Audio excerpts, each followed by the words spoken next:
What's going on? Good morning, Hey, or whatever time it is for you. yeah, it's 10:30. It's what, 7:30 your time? 10:30 here in the East Coast. Oh, you're on the East? I thought you were in California. Uh, no, currently I'm in Florida. Okay. Ooh, Florida. Yeah. Is that a vacation or is that for family? It's both, and I'm residing here as well. Okay, so you no longer live in California. I still have a house there, but that's probably gonna change when all this smoke clears. Right, exactly. You know, What part of Florida are you living in? uh, like South Daytona Beach. Oh, wow. It's crazy down there. Well, where I'm at, it's pretty isolated. Oh, good. And we live close to the beach, and it's a little town called Ponce Inlet, and it's basically 5 miles from real civilization. So it's mostly just a bunch of people putzing to the beach, and people cruise down the road to get to the beach, but it's not crazy crowded. That's good. That's Yeah, no, good. it's been beautiful. It's been awesome. That's good. Well, I'm a native California myself, so I thought you were going to talk about being from California, and here you're living in Florida. Well, So, I've only been here for 4 months. oh, so you're just starting out in Florida. Okay. Yeah, yeah. So we'll see how long it lasts. Yeah. I Because it's a whole different type of people down here. Oh yeah, definitely, definitely. So anyway, I kind of wanted to do the whole in the 30 minutes allotted. I wanted to kind of do the whole like from the beginning to the end, but like only touching on certain bases. Because you've done so much with Heathen, and there's so much going on. Obviously, want to focus on the new album, but just out of curiosity, what was it like working with Ronnie Montrose on Breaking the Silence? Well, I have to tell you, I was a big fan of Ronnie and the whole Montrose thing, uh, especially the stuff with Sammy Hagar, all the early Montrose. Right. But I also like David Pattison too. So yeah, it was a real honor to get him. Um, and in the studio, we had a lot of fun. Um, Everybody was kind of, messing with each other and a lot of practical joking going on. But we were really young, and I don't think that Ronnie actually understood what we were trying to achieve as a metal band. Right. So there was a lot of push and pull. Um, and ultimately, it is what it is. We're not spectacularly happy with the mix on that record, but a lot of people like it. And, Set Me Free did very well. And that was something that he put some time into. And so for that, it's pretty amazing, and we all learned valuable hard lessons in that session, for sure. Speaking of Set Me Free, when I first saw that video on MTV back in '87 or something, I thought it was a Saxon cover. Silly me, I didn't know it was a Sweet cover. And that leads to my next thing, because I call it the curse of the bass players, because, we just lost Pete Way, and we lost the bassist of Sweet. And I know you've lost your share of bass players in Heathen. Sadly, John Torres and Yaz, Mike, Yaz Jastrzemski, um, you know, just, I don't Also, know. we lost Randy Laird as well. Yes, that's right. Yes. And then Yeah, it whatever seemed happened it to seems whatever it seemed happened? like there was one more, but no. Yeah, I think three of our bass players have passed away. Yeah, Yeah. that's right. And what happened to Darren Minster? He hasn't died, but he's disappeared. Uh, well, he just he got married, and Okay. uh, I think he moved to Arizona. He was in the position where I think he took the position where when Lee started doing the whole Exodus thing, Right. he just we weren't busy enough, and he just wanted to get on with life, and do other things. So And that's here I am in Cincinnati, Ohio, home of Jason Brooks, who was in yeah. Heathen. Got me all excited when he told me all about Heathen's reunion and everything like that. And then he did the Workhurst thing, and then he jumped ship to Exhorter. Yeah. So you, so you, Well, same thing. I mean, well, the whole time that Cragen was filling in for Gary Holt right, right. with Exodus, Jason, wanted to stay busy, and Yes, he did. he was fortunate to get a gig like that, and Right, especially with the Exhorter guys, because they have a long history just like we do. right. you know, and he helped revive those guys too. You know, he was a real driving force in that. Oh yeah. You Oh, know, yeah. I know. and so now he's doing that. You know, he's doing that full time with them. And Jason Mirza, he was a good friend. He's a good friend of ours. He actually filled in for a show with us when Jason had fell off the back of a semi and broke his hip. Remember that? Now, especially Yeah. when he was really sick. Yep. Yeah. So, so you know, we played with Jason Mirza before, so it was an easy, you know, trade off, I guess. Well, and Craig knows him back from the Psychosis days, right? Well, yeah. I mean, they're still doing stuff, you know, from Okay. time to time. They do stuff, and Jason actually lived in the Bay Area for a long time. Actually, both Yeah, Jasons yeah. When did. he was with Grip Incorporated, he definitely lived in the Bay Area. Yeah, Yeah. yeah. That's when I met him when I was singing for Laughing Dead. Right. He was hanging around with that crowd, Yeah. the Trouble crowd. Yeah. Yeah. And then of course we got to talk about your origins with my buddy Mark Bearderman and the Blind Illusion. You know, with the Trilogy of Terror demo before you were in Heathen when you did the whole Blind Illusion. I think there must be like a incestuous relationship going on because you know they've got Doug Piercy now.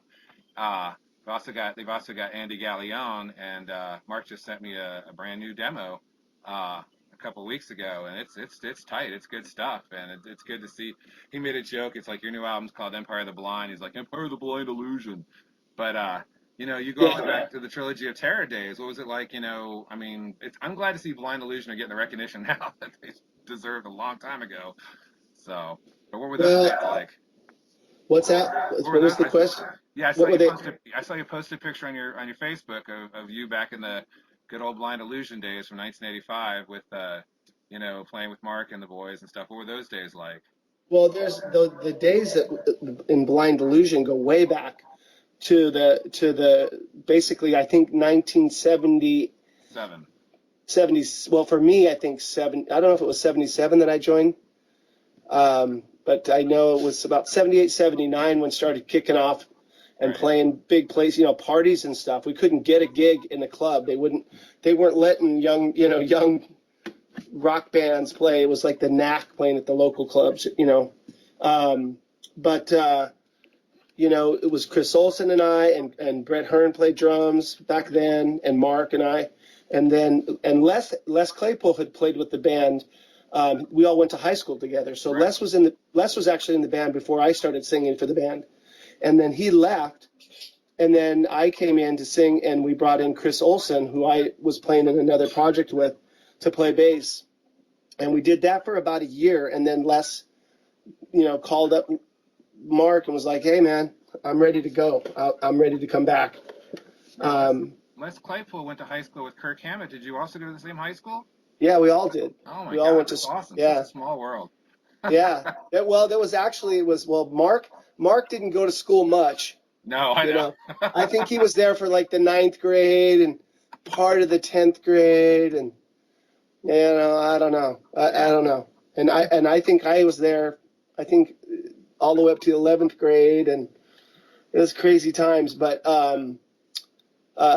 Kirk Hammett, Larry Lalonde, Larry Lalonde went to Pinole, which was is a neighboring town. neighboring town. Okay. Yeah. Those guys, all the Possessed guys were all sort of, you know, Terry Hills, Pinole. But I mean, we're talking a mile away, you know, Right, mile and a half same away. vicinity, But right. at our high school, it was like I said, it was Mark Biederman and I, Les Claypool, Kirk Hammett, Yep. even Tom Henting went there a little bit. He went Oh, between really? Okay. Richmond High and De Anza. Carlton Melson, who was the original bass player for Exodus. Right. I mean, and Dan Watson Right. and Bill Peterson from Hex. Yep. You know, so there was a lot. It was pretty, you know, thriving, and we were all competitive of each other, but we were all, you know, friends for the most part. You know. And y'all have new material coming out. X has a new What? album. You have a new album, Blind Illusion. That's I awesome. know. Isn't that crazy? Yeah. Well, I'm really happy because I know Mark was going through some stuff for a while. Oh yeah. And the band was not that organized, and maybe he wasn't that organized. And Harold O came in and, Yep. you know, started helping him to like, hey man, you know, let's get your shit together, dude. You know, it's worth it. It's worth it to do it, you know. And I don't know why Harold left, but Harold left to do whatever, and they're still friends. Oh yeah. But then Doug joined the band, which is like just crazy. Yep. Because Mark played on our second record. He played bass on I Victims know of he played Deception. bass on Victims of Deception. I thought that was vast. I did not know that. All the time I've listened to Victims of Deception, and I did not know that. And then I looked in the liner notes. I'm like, son of a bitch. Also, Cyan Rasmussen from Vicious Rumors played guitar on that album. He did, yeah. He played some solos on that, yeah. He played on Recovered as well. Right, yeah, right. Yeah. Which I'm Yeah, in listening to fact, right now. actually on the Recovered on that CD, I want to say, God, I think Mark played on Hellbound. Yeah, I think he played on Hellbound. Yeah, I think he told Yeah, me that. he played because he played on. Uh, um, he didn't play every song on Victims. There was actually Hypnotize has no bass.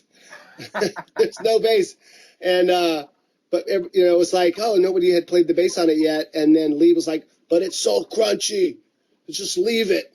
But Mark played on most of it, but the one I thought the jewel of that was Kill the King. And I was a little bit upset that the bass was not turned up louder because the tracks that Mark laid down on Kill the King were phenomenal. Well, have you heard the new Blind Illusion track, Fast as a Crowbar Flies? He sent me one song. That's it, yeah. It's not bad. It's pretty thrashing. Yeah. Well, it's weird for me because Blind Illusion back in the old days, we weren't really like a thrash band. Oh, It was God, no. it was way God, more no. You were like, progressive. yeah, You very know. progressive hippie rock. Yeah, and so I mean, it was even a transition for me, jumping into the Heathen thing and just, it's way more metal than what we were doing. Right. And the attitude's different. Definitely. But yeah, it's a trip. I'm just happy that, Mark is good and, he's got the energy and he's, got the will and he's got a good band. Now with Andy behind the drums, now they're sick. I think that was the missing piece, man. Is to have that kind of kick-ass drummer. I don't think they had a really kick-ass drummer in a long time. Not that all the drummers haven't been good. They've all been good, but like Andy's on another level. All right, Mark's texting me right now. I'm ignoring it. Okay, so fast forwarding to the Heathen band. Are you talking to Dave? You're talking to Dave? Yeah, He messaged me like 4 times. I'm like, I'm doing the interview. I'm actually listening to Recovered right now, which I think those covers are amazing. I mean, yeah, Kill the King was the first cover I heard you. Well, actually, Set Me Free was the first cover I heard you do. But then Kill the King, obviously, on Victims. But when I got Recovered and you guys just hit all the new wave of British heavy metal bands, just like right in a row with Tigers of Pantang, the Queen sounds awesome too, and obviously the Thin Lizzy. But then Sweet Savage. I mean, that was just like so cool. I guess that was your roots, but for me to hear bands cover that was just awesome. But anyway, fast forwarding, you did get Cragen in the band for Evolution of Chaos. And he has been so instrumental for your band for the past decade, as far as, I think he told me he manages you guys, right? He does. Yes. And I mean, he's kept the Heathen website going. I mean, a year ago, he helped me get my, Breaking the Silence long sleeve T-shirt and my bonus track Live Heathen and song, and of course he talked me into buying the Mascot reissue, even though I already had Evolution of Chaos and interviewed you 10 years ago talking about it. But you had to get the new one because it was remastered and it had a new song. Yeah, the instrumental, the seasons, yes, absolutely. That long instrumental is awesome. And also the DVD. The DVD sells it to me. I mean, 2 hours of just the whole making of, the unedited version of the video you guys did. And this morning at 3:00 in the morning, I was watching that live in Japan from 2009, just going, oh man, where the hell was I? This is awesome. Your set list was amazing. Obviously, it was all Breaking the Silence of Victim Deception with one new song, but it just kicked ass. Well, it was cool for us to get that on tape with the old material. You know what I mean? Sort of archive that era of stuff because we actually a couple years later recorded not a video but an actual recording for and a live record in Greece. Oh, okay. And we did the best songs that we thought off of Breaking and Victims, and then we did stuff off of Evolution. Okay. So now we have a new record. So and we have new band members. So Right. Which is which I'm getting to. I definitely want to talk about the new album. Your drummer, Jim DeMoria, is from Toxic. Well, I guess he's in the new version of Toxic. They've also gone through countless kind of things, but he's also, I guess, doing double duty with you guys and Toxic, correct? right. Yeah, I think Josh told me that. Yeah, I think I'm not sure. I think we'd already been talking to him about coming aboard with Heathen, and then the Toxic thing came. And so that was a great opportunity for him to get out and start playing. And I think Definitely. it was very advantageous for us because I know he comes from a more hardcore background, Oh, okay. musically, Wow. and Playing World Circus and think so, this. Okay. what's that? Playing songs off World Circus and think this. That's Well, interesting. that's what I mean. It's like Technical stuff there. that stuff's no joke. I actually was gonna.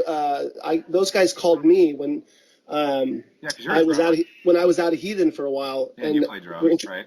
well, no, I was gonna sing. They wanted me to sing for them. Oh, really? Yeah, Oh, back that'd have in been like awesome. 1990, Oh, and really? and I started learning the material, and I was blown away, like because I wasn't that familiar with the band, and he Okay. sent me the stuff, and I was like, this is killer, Yeah. and then but I ended up getting back with Heathen, or I started jamming with Laughing Dead or something. I don't remember why I didn't do it, but So but I Josh, know not to what's that? interrupt, but Josh hit you up back in 1990 after Charlie left to Yeah, sing. Wow, he never told yeah, me that. I'm gonna yeah. bother him about that too. That Okay. was just it was a sniff, Still, but you just sounded great on some of those songs. I could picture your vocals on some of those songs. yeah. Well, but listening to it, the technicality of the music, Oh it's God. like I'm sure that was a challenge, and Jim had to, and he met that challenge, and I think that he is a better drummer for it. And when he came in to record the tracks for the new Heathen record, he was ready to go, and he kicked ass on our record. It's amazing. That's awesome. Yeah, the Toxic's vocalist, I know Ron Iglesias from his band that no longer exists, but he was in a band. I got a minute. Xenophile. And I met him, and I actually was so I actually introduced him to the Toxic Sound, and now he's singing for him. So it's such a great small world. But Well, it's cool. Well, him is he. I don't know him, but I've seen some of the stuff he's posted, yeah. and and he's like a killer guitar player too. Yeah. Oh Dude's yeah, like yeah, yeah, he's yeah, like yeah. He's in a thrash band. well-rounded, man. Yeah, he's definitely in a thrash band called Paralysis. And he's still in Paralysis, but he was in an amazing technical, toxic kind of Hades sounding band called Xenophile. But that's good. He got the Toxic deal. So now getting to the new album, I think Jason Viebrooks had demos of this 3 years ago because when he was doing stuff with Warkhurst, he would play. I mean, we weren't really like knew what they were, but they were like just samples here and there. So you guys have obviously been working on this album for what 5 to 7 years for at least, right? Well, I think the writing started not long after. Evolution. Okay, so 10 Hold on years. hold on one second. Hold on one second. I couldn't reach the door to shut it. That's okay. I got a dog in my lap.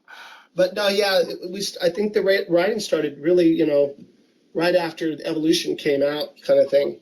Wow. So like, and Cragen had demoed some stuff, he had like 3 songs that we were all like, chipping away at that point.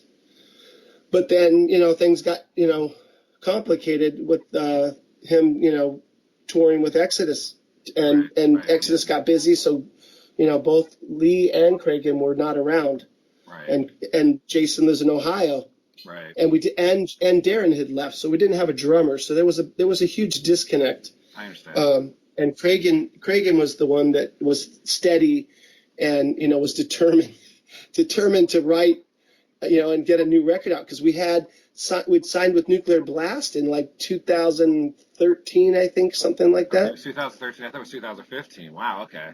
Well, I don't remember the year, so. Yeah, because But I remember Jason saying, "Well, they're already signed with Nuclear Blast." I'm like, "Well, where the hell's the album?" yeah, well, luckily they were kind enough to be patient with Yeah, us, because that's what he said. they Yeah. knew why we weren't getting it done, because Well, our 2 guitar players were busy. they put Gary and Slayer and Craig Well, and Exodus. So. yeah, I mean, but that's the thing, like with a lot of the bands, especially, I guess, there's a lot of us that are friends and, Right. you know what I mean? It's all interchangeable parts sometimes. And, the main thing is to get the work out there and, for the fans, Well, you released the what do they call it, lyric video for the Blight, which was really good. But I was actually really great. You actually did a video for Empire of the Blind. I think that's the best song on the album. Essentially, it's 12 songs, but essentially it's 10 real songs with one really good instrumental in a Fine Red Mist. So otherwise, you've just got a real diversity of songs. I know a lot of people are saying, oh, it sounds a little bit too much like Exodus. Well, I don't know. You've got Lee Eltis in the band. He's been playing with Exodus for 12 years. Go figure.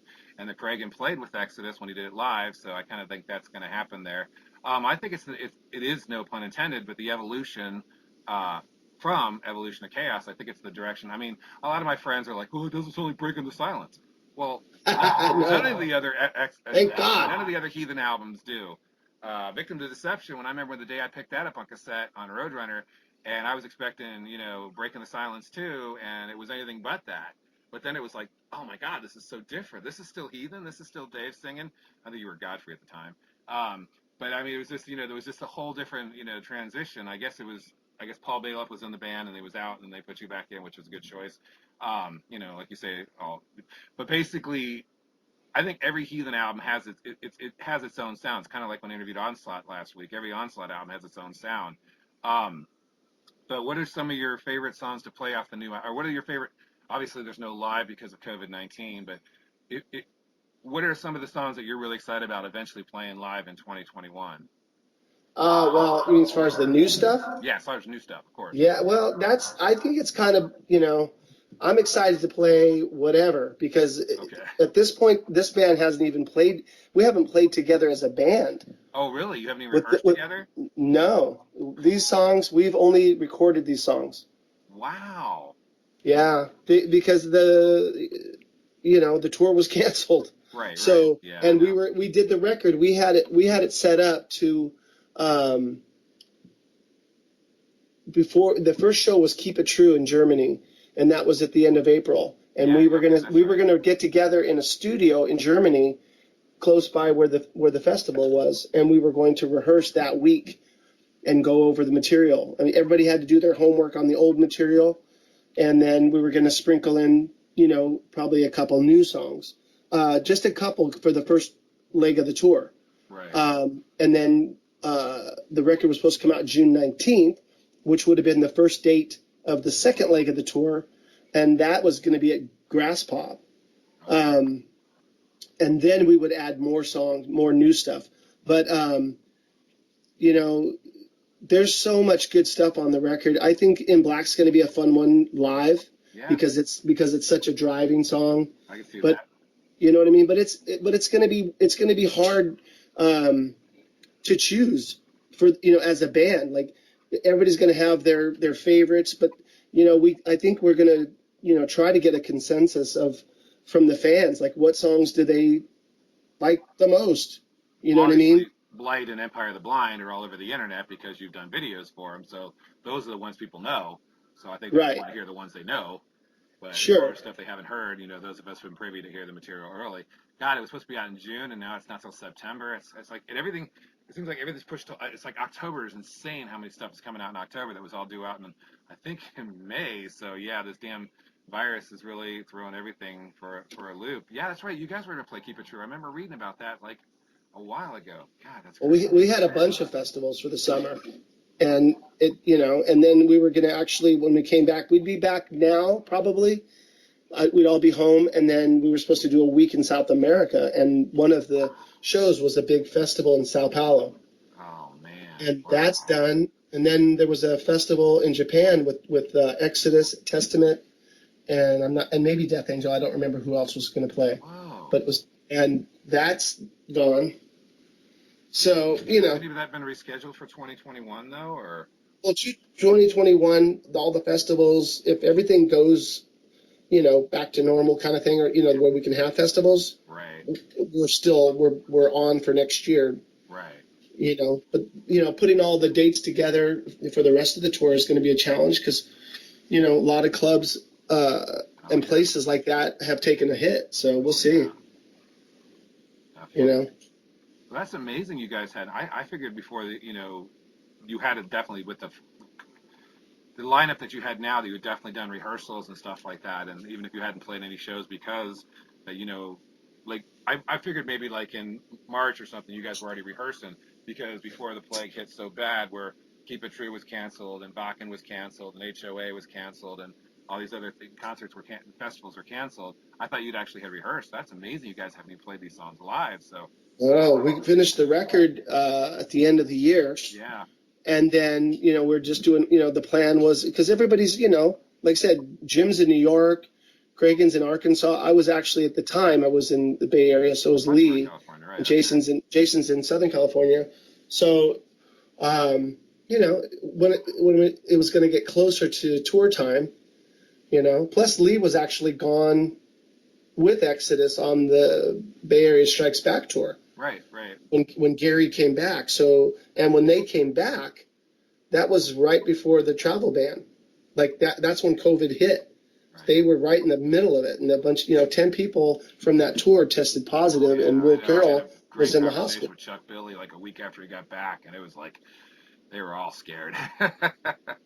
Yeah, well, it's no joke. Because we thought Italy and Spain were the epicenters, and here they're doing well now, and we blew it here in America. So did you write all the lyrics now for the new album? No, actually, Cragen. Okay. This is his mastermind opus. He wrote the entire record, and basically just gave us a roadmap, and then we all gave it our flavor and our input. Wherever we felt necessary, but for the most part, this is Cragen's baby. Really? Yeah. So lyrically, musically, production-wise, he did everything. Yeah. Yep. No wonder he wasn't messing around, I'll tell you. But it's cool. It's cool. Now, when you first met Cragen, when he first joined, for you guys to do the Evolution of Chaos, he was doing Prototype and he was doing Psychosis. Was he a huge Heathen fan of like Breaking the Silence and earlier material, or? He was definitely a fan. You'd have to ask him how big of a fan, But he definitely was familiar with the material, He came up, him and Vince Levelos came up to see the Thrash of the Titans show. Okay, he was at Thrash of the Titans in 2001. Yeah. 2001. Okay, yeah. 2001, yeah. Yeah. God, they came up for that show, and then actually they called me because Heathen we thought that was just going to be a one-off show. So they asked me if I was be interested in singing for Prototype, and I came down and sang with them a couple times. And then I talked myself out of the gig. Okay. Because I was like, why do you need a singer? Vince's vocals were killer on Trinity. I was like, I think they sound killer. He's like, well, people tell us that we need to have like a lead vocalist. And I'm like, why? I said, I'd love to have the job, and I think I could add to it, and you could still sing with, we'll sing together, but and then I didn't get the gig. But then he got invited to play Bakken, and then after that, we decided to give it a go. Hard to believe that was 2001. I mean, even Violence released a single today covering Dead Kennedys. It's hard to believe that was 2001 when we were for Chuck Billy to help him raise money for to get his cancer, and now he's the fit of health. Chuck Schuldiner died and Paul Bailoff died, but anyway, I remember Cragen did mention to me that hopefully in 2021 there will be, because I asked him if there were, because it's really hard to find recovered on CD. I have everything from Heathen, and now twice, maybe 3 times if you count the Metal Mind, but I definitely have Breaking the Silence twice. I definitely have Victim's Deception twice. Now I have Victim's Deception twice. I have Breaking 3 times. But it's really hard to find Recovered, and a lot of my friends have discovered Recovered. And I asked Cragen if they were going to reissue Recovered because he's done such a great job with all the Heathen work. But he said he is working on Victim to the Deception at like a perfect version of it, like with better mixing and like the definitive version, not the Metal Mind version and not the Displeased version, but like the real, what the band really wanted. Are you talking about Victims? Yeah. Mm-hmm. Oh, no, we're not. No, well, that, I don't know. I think have to ask with Victims, we're not touching that. I mean, we're gonna re-release it. We're working on a licensing deal right Okay. now so that we can put it out next year. Right. But no, we're happy. We're happy with the mix and we're happy with the mastering. It's a jewel. Okay. There's So you're just not not a happy. problem with that. You're not happy with the mix on Breaking the Silence. Yeah, Okay. but the tapes the studio where the tapes were had a fire and the tapes are gone. Oh, okay. We Well, lost them. there's But some. Breaking the Silence will be ours in 2022. Oh, okay. Because I said there's something on Bandcamp that, and I remember talking to Doug Piercy about this. Like all the demos are available, but I assume that was something Cragen was working on as well. But okay, you have the rights to Breaking the Silence in 2022. Yes. Okay. And now you guys Yeah. going to go back and redo that the way you wanted to, or are you Well, just gonna? we like I said, the tapes are gone, so we Oh, okay. can't really do anything. Okay. We can't really do anything with it because we don't have, I mean, we might try to do something. I don't know. We'll see. But that's such a great album, man. There's so many good songs, and I thought I'd end with this. There's actually a band from Germany now called Goblin's Blade, based on the song Goblin's Blade. I kid you not. I got a promo of it, and I was like, actually, it's ex-members of Sacred Steel and some of the other German kind of thrash bands. But I was like, they're called Goblin's Blade, really? And I looked and it said Metal Archives named after the song from Heathen on Breaking the Silence. I'm like, okay. Right on. Okay, well, I don't want to. I'm sure you got other interviews to do. I know we started a little bit late here, a little technical difficulties, MES, but like I said, as far as the new album, I listened to it a number of times, and I can definitely see where it's Cragen's baby. I can definitely see where his work in Exodus and his love for Nevermore and and his work with Prototype and Psychosis ribs off. But your vocals are still kick ass. They still shine through. And I'm just glad that fans are finally gonna I think you posted it's only a month away. Yeah. Well, I mean, September 15th. we're super happy to be with Nuclear Blast. I think already they've shown, you know, that they can get the word out. You know what I mean? The promotion's been really good, and I'm excited to see where it's going to go. Yeah, and I think there's a lot of people have been very excited about this. I've had a lot of people ask me, well, what do I think? And it's like, well, I'm a Heathen fan, so I've been listening to Heathen since 1985, I guess. So Nice. yeah, and obviously I'm a Blind Illusion fan and Exodus fan and all that other stuff. So, and I think you guys Okay. got a good lineup. Hopefully you guys will get it. Yeah, I didn't know you moved to Florida, so yeah, you guys are definitely all over the United States. And with the plague, it's really difficult to get together. But hopefully you guys will get a chance to get together once we can nip this in the Well, bud or something, and then play all those shows next year. And fans will come out to see what they've been waiting a long time to see. yeah, I hope so. Well, I'm trying to get everybody once things are better.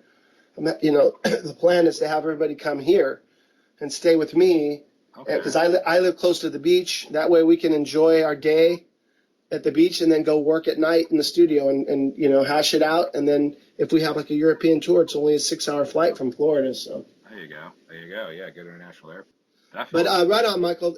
I'll let you go because I don't know. Somebody's probably going to try to call me. I don't know if it would call while we're talking, but we'll see what's happening. All right, I'll message you. Take care. All right, you got it. All the best. Bye. Later, bro.